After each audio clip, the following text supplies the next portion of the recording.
started Uber, and he is here to tell me all of the crazy shit that happened at that company while it was growing from nothing to being worth tens of billions of dollars, including a crazy moment when the company found out about all these murders taking place with Uber drivers and kind of looked the other way.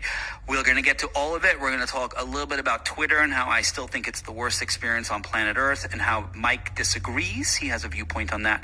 And we're going to talk about what is going to happen to tech in the coming 2020 election, whether or not a Democrat wins. So listen in. It's a great conversation, and you're going to love every second of it.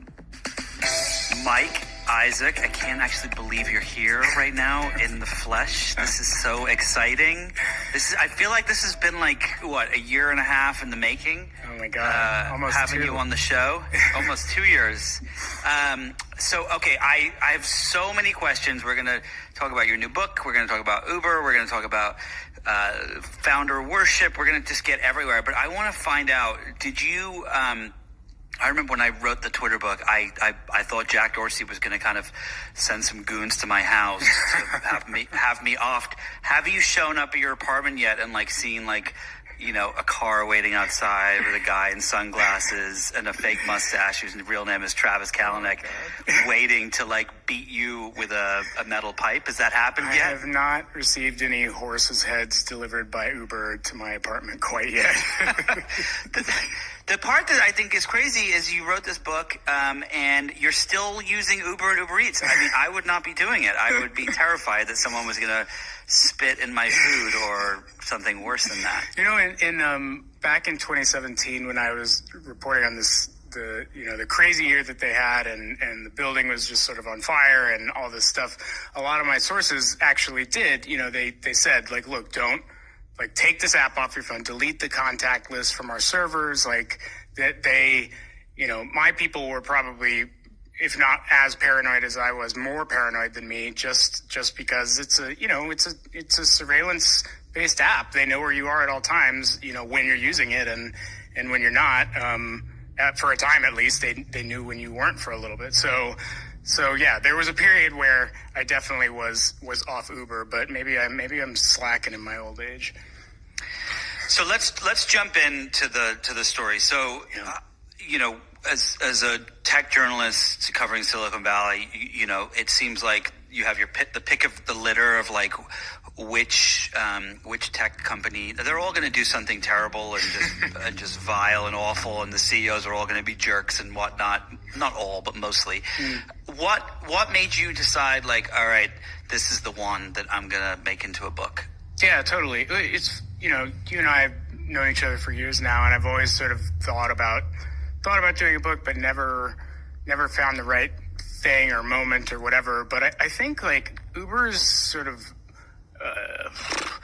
apocalypse in 2017 just felt like it was about Uber, but it was kind of bigger than Uber. It was this point for tech where folks, I think, were starting to expect maybe a bit more out of the services that they use, out of the behavior of the companies that they sort of patronize, and I think that this company really encompassed all this sort of caricature of late stage capitalism that you can imagine goes on out here, whether it's being worth billions of dollars and spending on insane headquarters, black concrete and glass slabs, or throwing $25 million parties with Beyonce singing to your staff or whatever. It just really represented excess, and that's not even exaggerated. That's just the tip of the iceberg. Yeah. And I think it was just this excess, this moment of excess, and really crystallized in this company and this worship of this one founder, Travis Kalanick, who created a world-changing product, but ended up, sort of biting off a bit more than he can chew in the meantime. So in your reporting, the thing that I've found so fascinating about Travis is that, you've covered all these guys, and you can say whatever the hell you want about them, and they're probably going to be upset, but they would never let you know. Travis was the complete opposite. He was like the complete anomaly of that. I remember one time I made a mistake in a story. I thought that I had met him at Burning Man in like 2009, and it turns out it was like I had met him in 2010, whatever the hell it was. I don't even remember what it was. Like it was the year was off or something, and he went to Twitter, literally like this is like, and he tweeted about it, and I'm thinking to myself like, you're the CEO of at the time the company was worth $60-70 billion, and this is what you're doing with your time. So the question I have for you is he an anomaly in the respect of like he always took it too far, or was he just thin-skinned? Like what is it about him that feels different from the rest of them?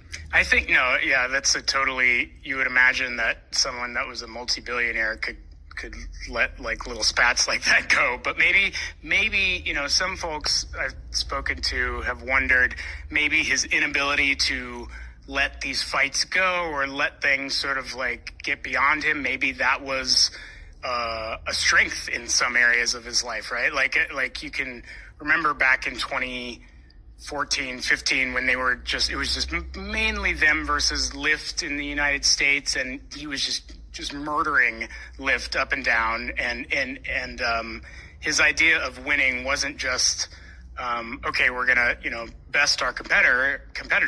It was we're gonna rub their nose in it, or we're gonna make sure they know that we're winning, and nothing but complete and utter domination is what we're gonna accept. And I think that is just everyone in the Valley is competitive. You've been writing about tech forever, and like everyone out here wants to play to win, but there's winning, and then there's Travis Kalanick's version of winning, which is just can be very obnoxious.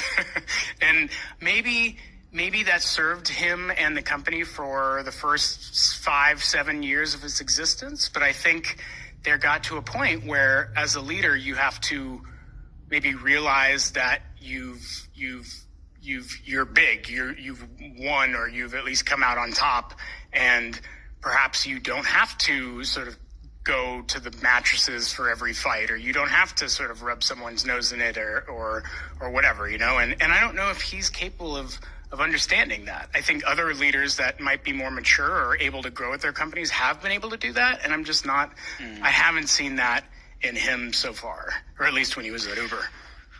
So you did the good author thing, and you went back all the way through his childhood, and what were some of the things that you found that was so kind of just shocking to you as you were researching, the young Travis Kalanick growing up to be the guy who helped start and disrupt the taxi industry and start Uber? Yeah, totally. I think the thing that there were two like really formative things that I think helped me understand why he became, who he was later on. And one of those was just, is kind of archetypical of a lot of tech CEOs, where he wasn't that cool when he was young. He got kind of bullied as a kid, and very smart, very competitive, very sharp, but like just wanted to be cool for some period of time, just like any of us. I mean, hell, I wanted to be cool, and finally I am cool. One day, Mike, one day.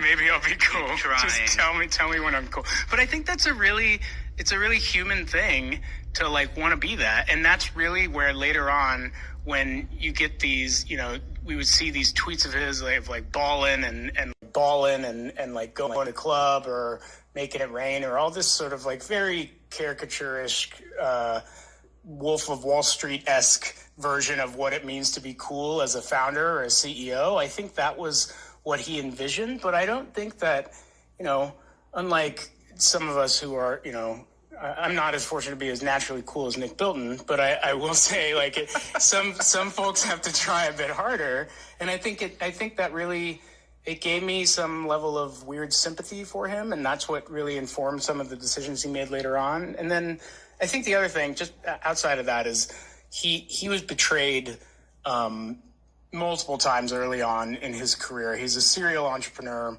had done 2 startups before Uber.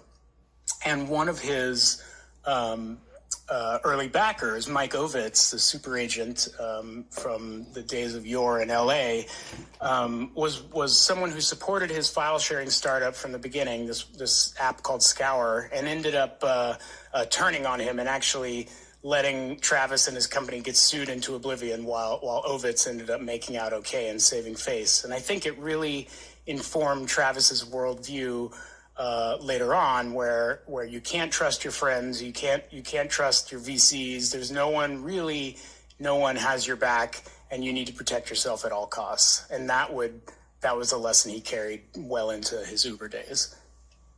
So do you think that he trusted anyone at Uber, or was it from always someone is out to get me? No, I think he had, this is the thing, like he didn't have like a really large circle of friends there. Emil Michael was one executive, the chief business officer, who he was like half friend, half consigliere, I guess I would say. And he was, ironically, he was the guy brought in to sort of keep Travis under wraps or calm by one of Travis's board members and partners, Bill Gurley. And ended up being more of an enabler, as it turns out, or it just wasn't able to keep things in check. But I think his circle of people that he trusted was pretty small. He had a girlfriend, Gabby, he met through a friend, another VC, and they were very close, but then that ended and that didn't go well at all. And then his parents, he trusted them, and but then, as I talk about in the book, that sort of, there's a tragedy with his mother, like suddenly dying. So the circle gets smaller over time. And he definitely, he had bros, but I wouldn't say he had trusted confidants, that many at least.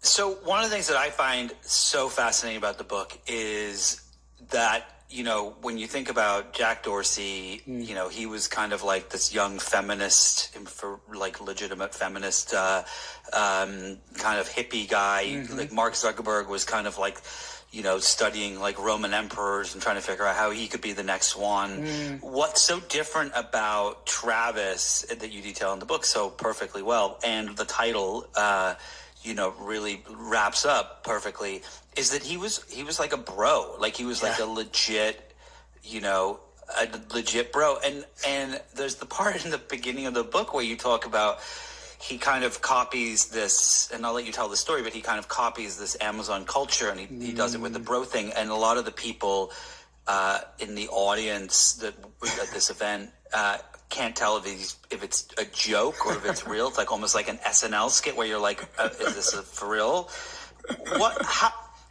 Describe that kind of culture, because I have a hard time kind of understanding how how that became so pervasive as an identity of the company, and how it affected the decisions he made and the people he hired and so on.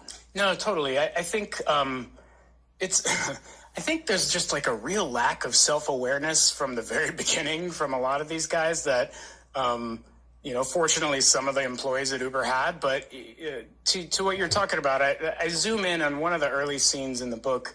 In 2015, Uber had just reached this internal milestone of hitting this number of trips. And so Travis's thing is, I'm going to take the company on a big vacation to Las Vegas, right? And Vegas, of course, is a seminal baller town where you can ride around in black cars and go see Beyonce come on stage and perform, which is what he did for the employees. But it becomes this week-long sort of bacchanal where I write in the book a lot of just sort of unsavory things happen. But I think the real key moment for me is he does want to play up to the mythology of what it means to be a founder. He writes these in his presentation to staff in I think it was in Planet Hollywood in there on stage. He shows off these list of 14 values to his employees, and it's in the vein of what Jeff Bezos had done with Amazon, with the 14 principles that sort of stand up why Amazon is what it is and why, customer obsession and, this company is so great. And Travis essentially wants to emulate that. He always wanted to be the next sort of Bezos, but with, I guess, more Axe body spray on or something. And so he, sorry, that was a cheap shot. No, that's what people are listening for. But I think that that was so that what his version of doing that was essentially running through. He had 14 values that he brought about for Uber, but it really was just this sort of unself-aware kind of broy version of that. So the title of the book, Super Pumped, was one of the values that he stressed to employees. We always want to approach life and our work and our career with an attitude of super pumpedness, which I'm not quite sure if that's an adjective or a noun or a verb, but it is a characteristic that he wanted all of his employees to embody. And always be hustling was another tenet of Uber and its 14 values. So I would say fortunately there were enough people there in the audience where they were like, is this guy for real, or is this what we're doing? But it really it set the tone, I think, for what kind of company Uber was going to be. And it was kind of hard to take them seriously, I guess, is what I would say. And then also, I think it also sort of made the difference between the employees who were there to embody this kind of bro culture and then the ones who were like, look, I just want to get in, get paid, and then get the hell out of here. And the people that did say I wanted to get in and get paid and get out of here made an astounding amount of money, right? I mean, let's talk a little bit about that. I mean, I think that there's a kind of misconception in the Valley that you're at one of these companies and you're gonna be a billionaire, but there's only a few billionaires, but there's a whole lot of multi-millionaires. Yep. What was kind of so for Travis, he ends up with what at the end? He's like 5 billion. I think he's a billionaire, 5 times over, something like that. What do you even do with that? Well, I think he bought a house. I think he bought at least one house in Los Angeles, and he has. I think I heard he bought 2 houses. I heard he couldn't decide between. I heard this from someone who spoke to him, who said he was like, I couldn't decide if I wanted to get a house on the east side or the west side, and then I realized I'll just get them both. Oh my God, I love that. I love that. Billionaire problems. Yes. No, I think but I think your point is right. Look, I mean, it's funny. We're in this time now where Uber is sort of, if you look at the stock price, it's just getting absolutely hammered. And there are questions around if the business model is what it can be, if it's an actual business model that can be sustainable.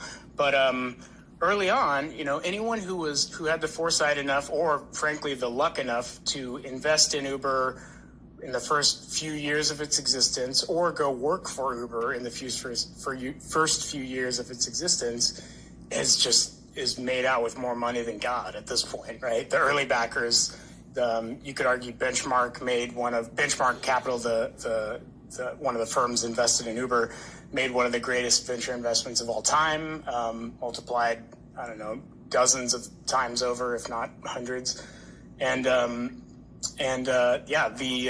Right now, this last earnings quarter they just took more than 5 billion in losses, particularly because of the amount of stock comp they're paying out to employees who had been there for the past few years before they went public as a company. So I live in San Francisco, and what I'm curious to look at is what this city is going to look like post Uber IPO, post Lyft IPO, post this next wave of WeWork, Peloton, whatever IPOs that's coming, and what this is going to do to the fabric of this city at this point. But there's a lot of people that made, if not billions from early on, then millions from their time at the company. You are listening to Inside the Hive with Nick Bilton. So when you look at the company now, there's been a lot, as you just mentioned, there's been a lot of people saying like, oh, well, this isn't a viable business because, the thing that I find so fascinating about the whole concept is, what, and correct me if I'm wrong here, but what Uber did differently was it wasn't that it connected you. It wasn't that it allowed people to be drivers or for you to get a ride from your neighbor. It was the fact that it connected you with that person because the taxi industry was you weren't paying for the taxi per se because you could have kind of knocked on your neighbor's door and said, hey, can I pay you $50 to give me a ride to the airport? You were paying for someone to dispatch you. And what they did was they kind of created this, they got rid of that middleman, and Uber was the middleman. And the next level of that, when you have a driverless car, is why do you need Uber? Because every driverless car could have software. Like, why would Tesla, for example, if they have fully autonomous vehicles, allow Uber to be the middleman between that? So Is that part of the reason that there's so much distress about what the future of this company is? Or is it that they are not necessarily worth what they what they went public at? No, I think your points are good. I feel like it's honestly a little bit of both of those things. I think the grand irony of Uber now is that you have to credit them with unlocking the idea of the gig economy. They weren't the one to invent ride sharing, but they're the ones to popularize it, and the idea that you can sort of get on demand whatever from your phone, I think really was sort of made popular by Uber. And so that's whether you think that's a good thing or not, it is here to stay, right? So that said, like it would be pretty I guess funny, sad, take your pick, if Uber can popularize a category without actually making money from it or making a business from it, and that's still a TBD. One of the things I do think that was a mistake in retrospect is, Travis had raised so much. I mean, I've never seen. Just personally, I've never seen any private technology company raise the amount of money they had in the 10 years that they were private. They raised more than $10 billion, in some cases like billions of dollars per round. And it just seemed like it was game over because of that. That money was because he believed we only have minutes to be the biggest company before someone else comes in and usurps us, right? Yeah, I think was the strategy right or was the strategy wrong? Well, I think the strategy was predicated on the idea that if we get the biggest war chest, the whole category, and we won't have no competitors can sort of challenge us because we've outraised them all. But I think that the problem with that is that, the funding environment has changed. You have the SoftBanks of the world that can come in and just flood the zone with like $100 billion vision funds and dole out money to Didi, to Ola, to food delivery app folks like DoorDash or whatever. So even though SoftBank's a whole other like podcast worth of material, but even though SoftBank is a backer of Uber, they are also backing some of Uber's enemies. So you end up like having Uber like money fighting against itself. But so there's that, plus the idea that Uber, Lyft is in a slightly better position only because they have to fight battles in the US, whereas Uber has to spend money to fight battles on, multiple continents and hundreds of cities across the world. So, I think maybe Travis's idea was probably sound 5 to 7 years ago, but it just seems like a really different time now. And plus, the idea that they also raised their valuation so enormously high before coming into the public markets that it was hard to sort of continue thinking it could go up from there. It only kind of went down from when they went public. All right, so here's a question that I think is going to be a little difficult for you to answer, but I'm going to ask it anyway. Is Travis a good guy or a bad guy? This, yeah. I'll preface this with, I personally, I'll be the asshole. I personally think most of these guys are douchebags. I think that they are. I don't think they started out as douchebags, but there's the classic line of if you want to see what a man is really like, give him power. It's of course a little bit more eloquent than I just said it, but I get it. But I think that they become so the money.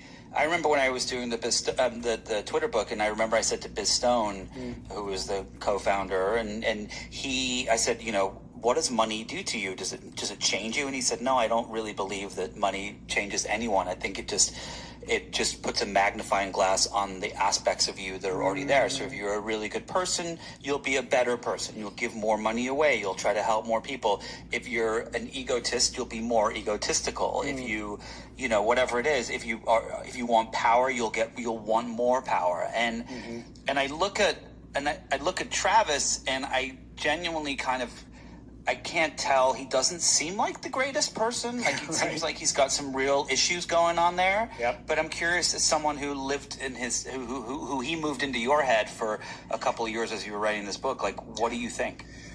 Yeah, it's really hard because I talked to so many people. Actually, it's funny. Everyone that I talked to around him, and everyone who's been there either from the beginning or later on, or have spent a significant amount of time with him, all feel really conflicted. It's like one day they might say the guy is a sociopath or has like serious problems, and the other day, the next day they'll be like, I love him, I can't get rid of him, or whatever. So I think everyone who has a relationship with him on at least some level that's have worked alongside of him for some period of time can care for him while also feeling burned or like they can't trust him, and that just seemed to be a theme in the reporting that came up over and over. I sort of have a grudging respect for him, if that makes sense, just because he became like I've just never seen anyone as resilient in these constant battles. And even I definitely would take issue with behavior and some of the ways we've crossed each other in the past, and but it was never but I guess like at the end of the day, like I would try to give him what he's due in terms of like he built this insane thing against very large odds, and like so like on a base level I can at least appreciate that. But like, look, is he like walking grandmas to church, or like have I seen him donate his millions to like the giveaway pledge or whatever? I haven't seen that yet, so it's hard for me to say like he's a good or a bad guy, but just I do have a grudging amount of respect for him, is what I would say. So let's talk about a couple of scenes in the book, and they definitely are scenes, and very cinematic. What were some of the most shocking moments to you in the reporting that you discovered? Kind of talk us through some of those. Yeah, sure. So I think one of the things that I was really surprised at is the amount of like violence involved in this company, and the way it differs from say like a Facebook or a Snapchat or whatever, is that like Uber has to sort of parachute into countries and set up shop overnight, and that can mean just like barreling into cultural or economic situations that you don't have any clue about, right? So we talk about in this one moment in time, the security chief has to deal with Uber moving into Brazil, and one of the things that the company, and I think all startups, or many startups, but especially Uber, was talking about is just it had to grow,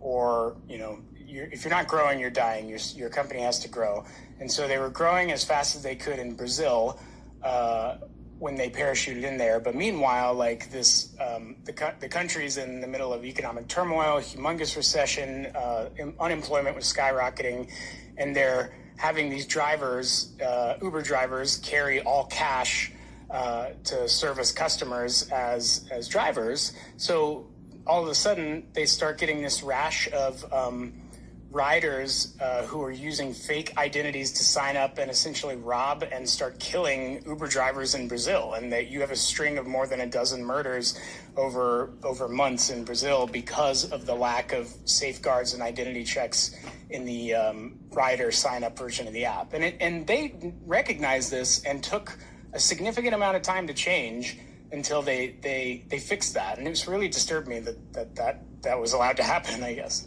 Isn't the part that is so astounding about that, isn't it that that the murders were they were strangling the drivers, and that they could see, Uber could see in the data, like the car jerking back and forth, like these people are actually, like, they know what's going on and they do nothing to stop it. Like, how? I mean, we go back to this, like, is he a good guy or is he a bad guy? Like, if that were me, I'd be like, let's shut the whole fucking thing down right now. Like, This is really, like, we ran over one kitten. We've got to stop this whole thing. Right. And yet, like, people are literally being murdered, and the response is kind of, slow and lackadaisical. Like, yep. What does that say about? Doesn't that say maybe not such a good guy?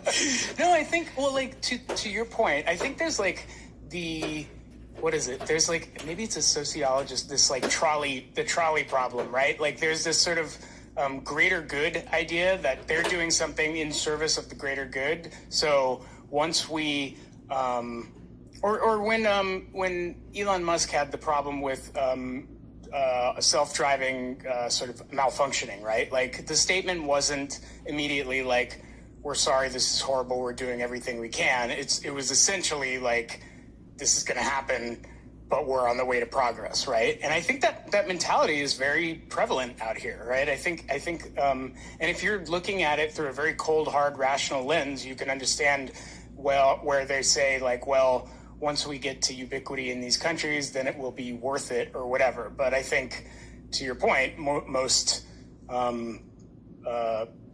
compassionate people might be at least somewhat disturbed on when they're faced with some of these dilemmas. So yeah, this is why, disturbing. Mike, this is why you and I are not billionaires. That's right. That's right. That's right. You are listening to Inside the Hive with Nick Bilton. There was, we've all heard these crazy stories of boardroom coups and so on and so forth, but Uber may take the cake. It's up in the top 3. Tell the story of how this all kind of goes down. And you were covering this for the Times at the time. You know this inside out and backwards.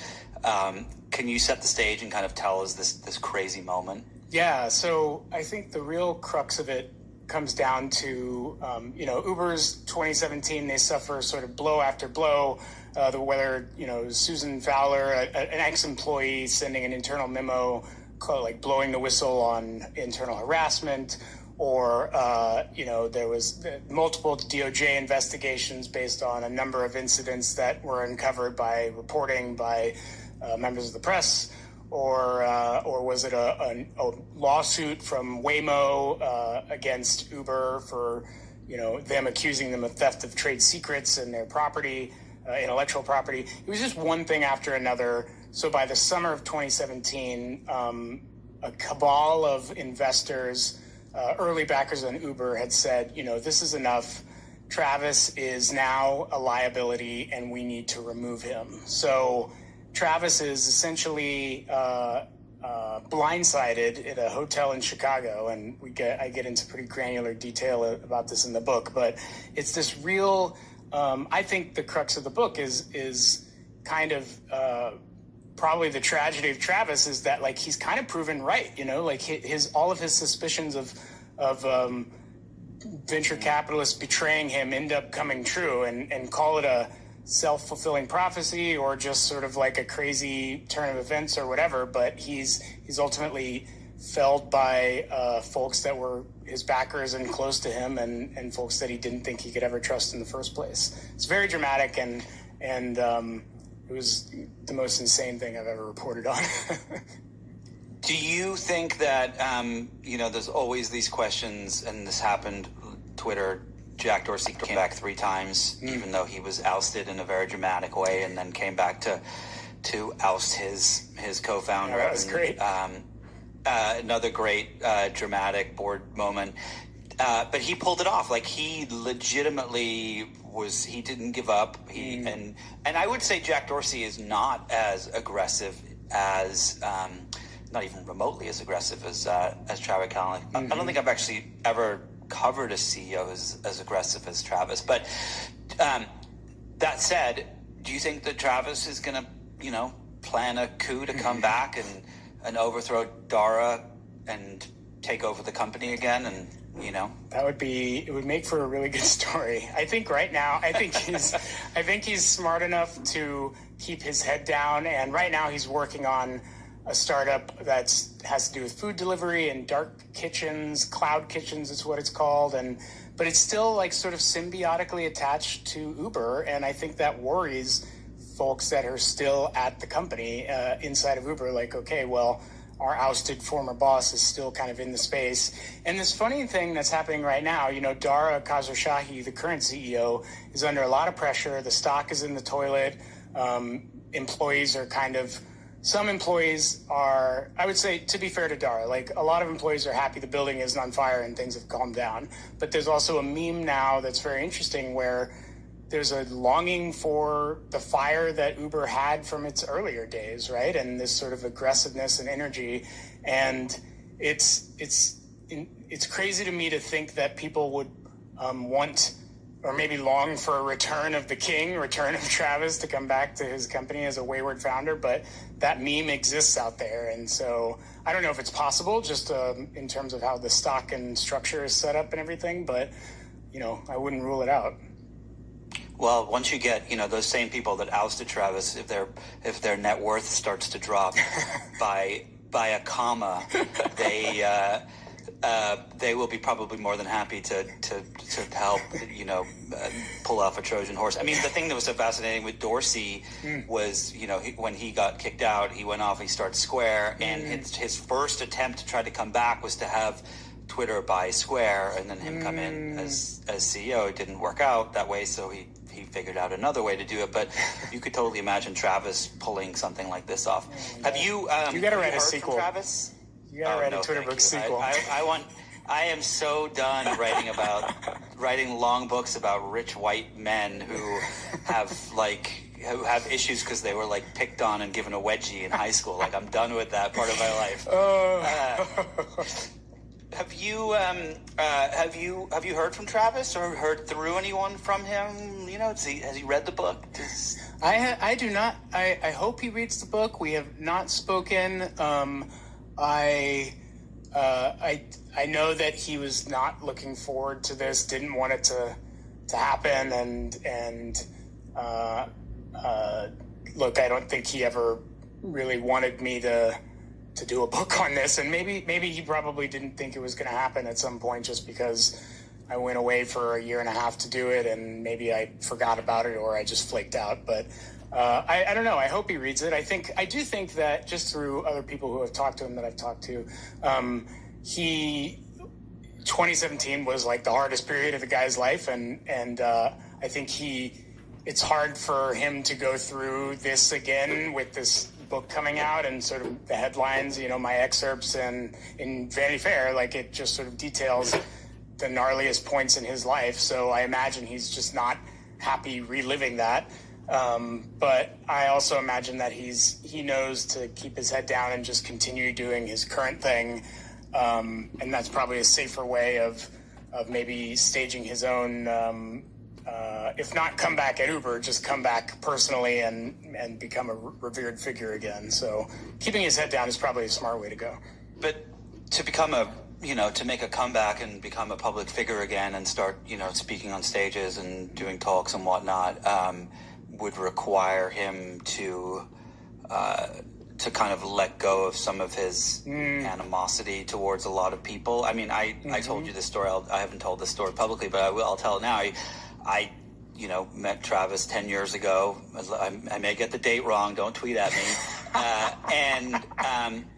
And you're friends with some of these people and you cover them at the same time, and Sure. They know that's the deal. And And I remember, after he tweeted that silly tweet, I was like, whatever, and moved on. And I was at an event for a Vanity Fair event, the Oscars party this last year for work, and I'm just doing my thing work-wise. And I see him, and there's a crowd of people, and I'm walking from one direction, and he's walking from another direction. It's almost like there's a tunnel, and there's only one way through, and we're like, when you got to pull over to the side for the other car to pass, and I was like, hey, and I put my hand out, and he looked at me and he goes, I'm not shaking your hand, homie. And he kept walking. And at first I was like, good for him.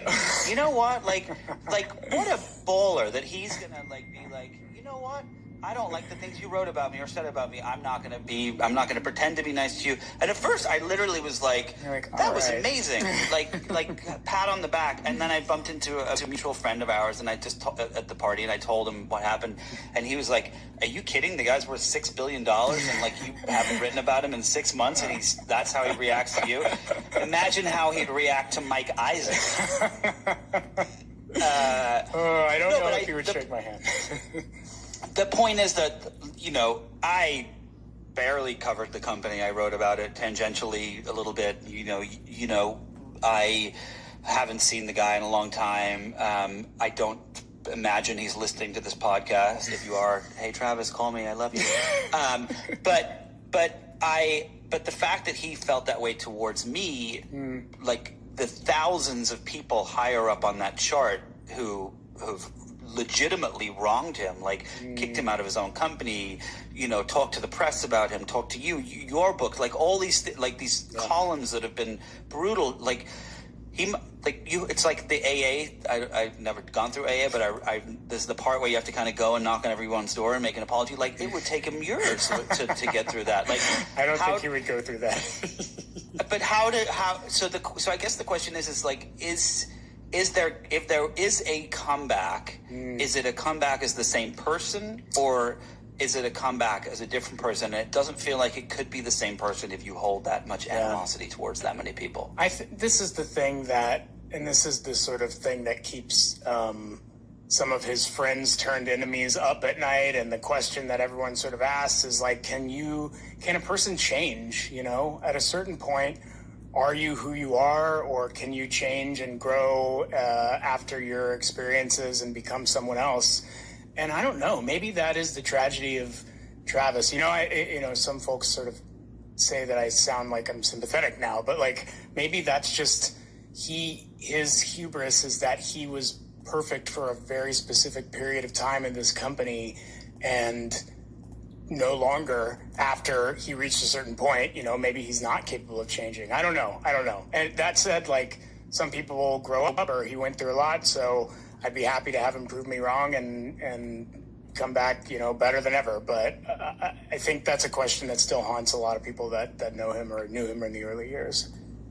I think the thing that I find I went through a period when I was going through an incredibly tough time at work, when I was at the Times, when my mom died of cancer very suddenly, and it was like a very fundamentally changing moment for me. And I had a kid, my first child, 3 weeks later, and it really had a massive impact, all of it together at the same time, on the decisions I made about my life and what I wanted to do when I grew up and so on. And I legitimately did feel terrible for the guy when his mom passed away in the midst of all of this crazy shit that was going on.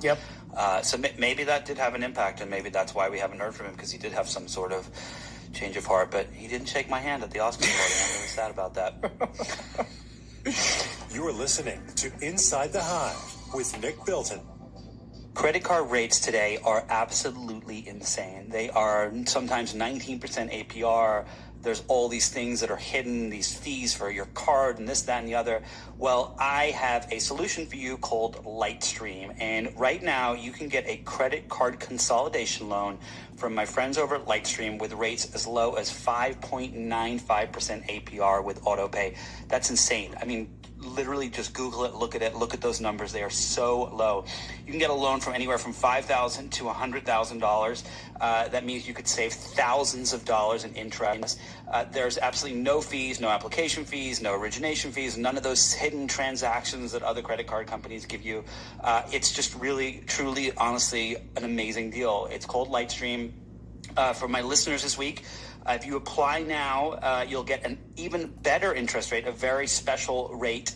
All you need to do is go to lightstream.com/Hive. That's lightstream.com/Hive, Hive. Once again, go to lightstream.com/Hive. You get the special rate. Save yourself thousands of dollars. It's worth every second of it. Subject to credit approval, rate includes a 0.50% auto pay discount. Terms and conditions apply, and offers are subject to change without notice. Visit lightstream.com/Hive for more information. Before we let you go, I want to jump into a couple of other topics, and that you cover in the tech world. Yeah. So you've been writing about all of these other companies, and it seems like there's been a change of heart from when you and I first started covering this world over a decade ago. Back then we were all super excited about every technology, and Twitter and Facebook and Uber and you name it. And now it feels like we are not so much. Do you still use? I don't use Twitter that much. Are you still using it? I remember you were probably one of the most prolific tweeters there are. It's sad. Do you still twat a lot? I tried to, I would like to say I tried to kick it, and I have periods of time in which I'm off it, but no, I'm still on it. I think probably now, I think there's two things. One,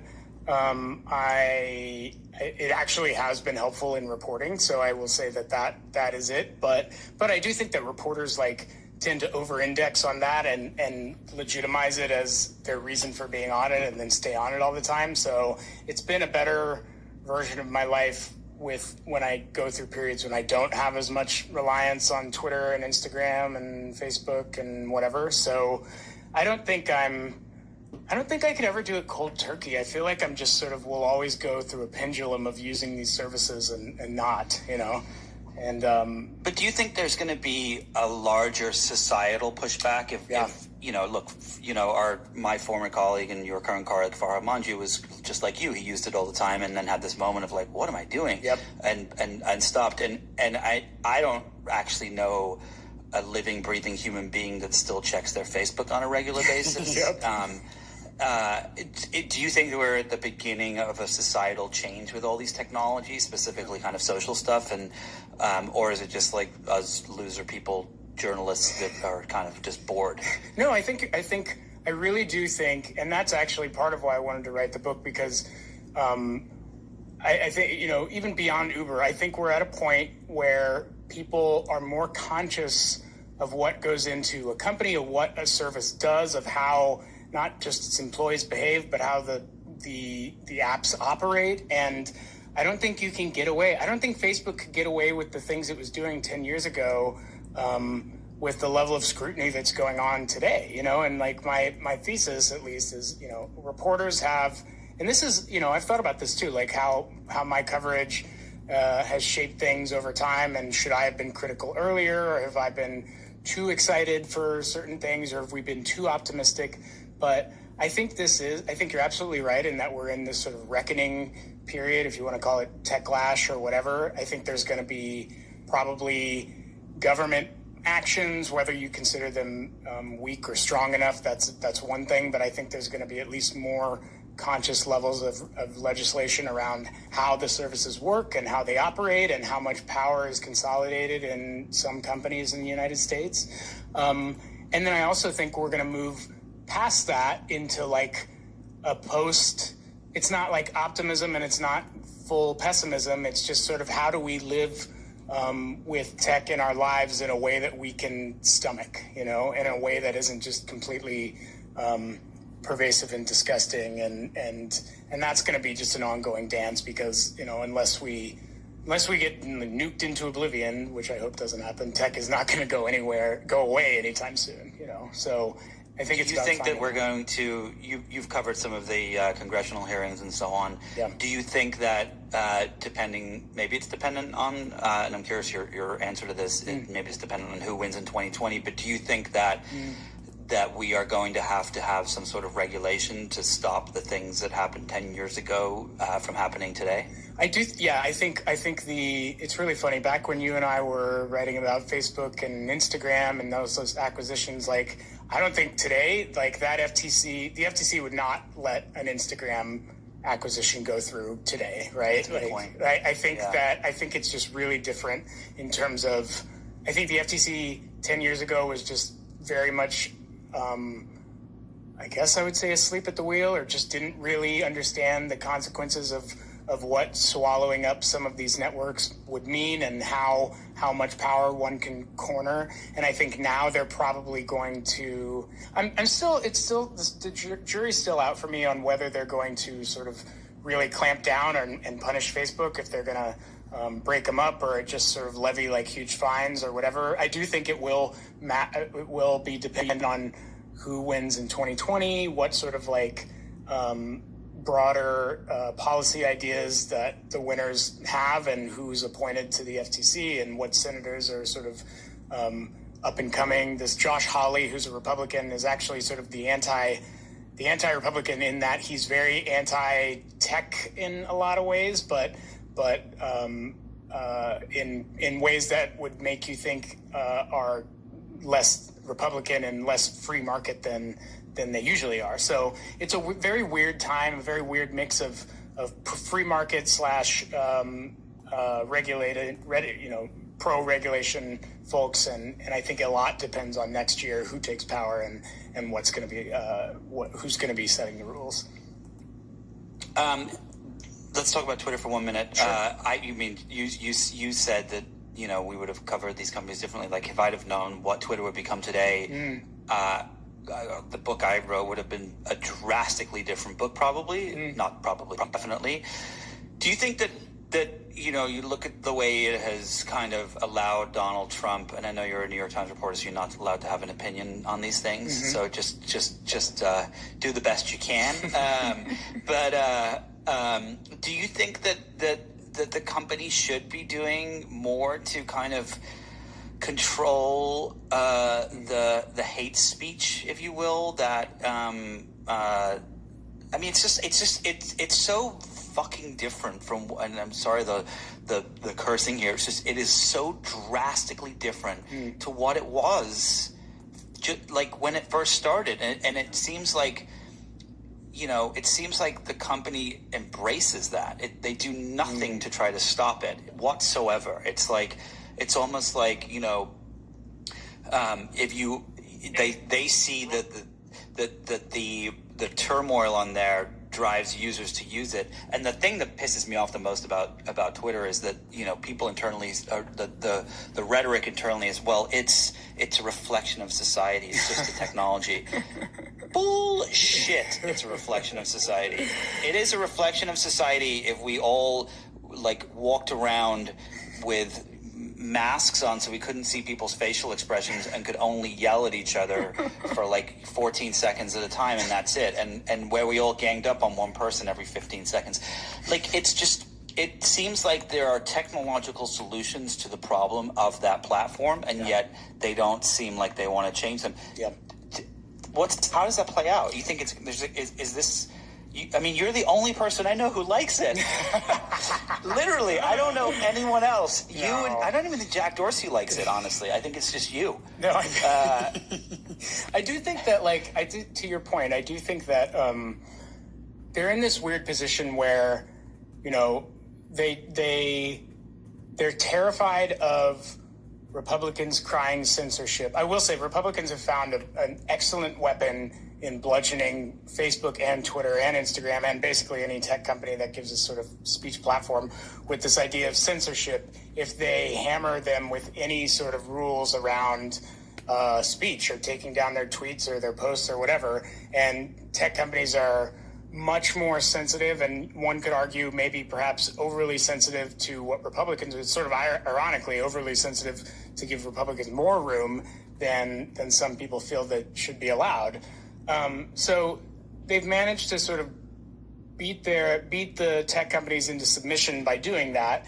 I think there's going to be, I think, one solution would be to, the sort of big rub is that Zuckerberg or Dorsey or anyone who owns and operates a YouTube, like a huge platform like this, doesn't want to rein in their own power. It's still about keeping the platform as big as possible, reaching as many people as possible, and any form of self-limiting or restriction is almost counterintuitive to how they want to spread and operate. So it seems like they're going for two different things at the same time, make it a safe place to be, but also don't stop growing and continue sort of spreading everywhere, and we want everyone to use it. And I don't think there's any real tidy solution to policing things at this scale. I think as long as people figure out ways to weaponize and manipulate platforms faster than we can even foresee them, then it's just going to continue happening. It is pretty dark view, in my opinion. It's very dark. It is very dark. All right. So last couple of questions. Yeah. Is there anything you're kind of excited about in technology? Is there anything that you're like, woo? It's actually good. Or is it just I will say the one thing that brings me joy, and maybe this is me being, I don't know. If you say Twitter, I'm going to hang it up. No, it's not Twitter. I swear to God. It's not Twitter. The one thing where I go down a fun hole is, do you ever look at TikTok? Have you ever gotten any viral videos on TikTok? I have spent some time on TikTok, and I had a discussion with a friend about this, oh, look, it's such a creative place. And they were like, yeah, but it kind of monotonized the creativity. But I had a night where I spent probably 3 hours looking at the cowboy dance videos on TikTok and loved every second of it. Isn't that great? That's the thing. Yeah. Once you go down one of those TikTok holes, it was actually joy. Sarah, my wife and I, Sarah, we both would just sort of watch this stupid stuff, and it was actually a real fun. It felt like what the internet was early on, when you could still have joy from it or whatever. And I'm sure there will be a day in which Russian spycraft starts manipulating my brain through stupid TikTok videos. But at least right now, it's very nice. So that's my. How do you tick or talk, or how do you? Do you tick talk or do you tick? I don't know what is. I think I'm too old to TikTok. I think I'm just a passive consumer at this point. On Twitter, I actively put stuff out into the Twitter sphere, but I think with every new generation of new wave of apps and sort of wave of creators, I think this one has passed me by, and I'm more like a consumer of TikToks, and I think I'm okay with that. At this point, I don't need to be a TikTok name. I'm fine with just sort of seeing what bubbles up to the top and then enjoying that. But I actually kind of love that you still tweet a lot. It's I actually tweet probably once every 3 weeks now, and every time I do it, I'm like, why God did I do that? Because I get all these responses of people that are like, you're an asshole, your dog's ugly, oh God, get a new haircut or whatever. And I imagine that maybe 5 years from now, it's just you and Donald Trump on Twitter. There's no one else there. And you guys are like, hey, what's up? What's up? Oh, my God. The global town square. The global town square, 2 people. All right, so last question for you. With the book, we'll go back to the book for a second here. Yep. Do you, what is the, your favorite moment? We all have, when we write books, we all have a favorite moment that stands out to us. What is your favorite thing that you discovered or that you got to write, a passage or whatever it is, the moment that you're that was really cool or fun or whatever it is, what's the thing that you're, I guess, the most proud of in there? Sure. I think there's probably 2 things, but I think in terms of, okay, I'll just say the one thing that I think was kind of hilarious. in the middle of Uber plans this, they've had months of like culture horror show revelations, and they did this big presentation exploring, this is our investigation into our culture issues, and we're going to make this company a good place for women to work, and we're doing the right thing and turning it around. And so they have this internal presentation where they're talking about how they're going to make Uber a great place for women. And then one of the board of directors members, David Bonderman, goes on stage and he makes a misogynist comment about how women talk too much in the middle of this presentation. And it was just sort of like perfect, like absurdity, like moment of like, oh my God, how does Uber shoot itself in the foot even on its redemption tour, right? And one of my sources told me about Bill Gurley, another board member, was on stage, and when he heard Bonderman make this remark, he just buries his head in his hands and starts shaking his head. And he's like, oh my God, we can't win. Even on our best day of trying to redeem ourselves, still have to just shoot ourselves in the foot. So it's kind of the story of this company. It's sort of a comedy of errors that lasted for at least a year, if not much longer. Well, the book's amazing. It's like a thriller page turner. I loved every second of it. The book is super pumped. The battle for Uber. Go buy it now, or listen to it, or have it injected into your veins, or watch it on TikTok. Mike, thank you very much. I really, really appreciate it. Nick, thank you so much for having me.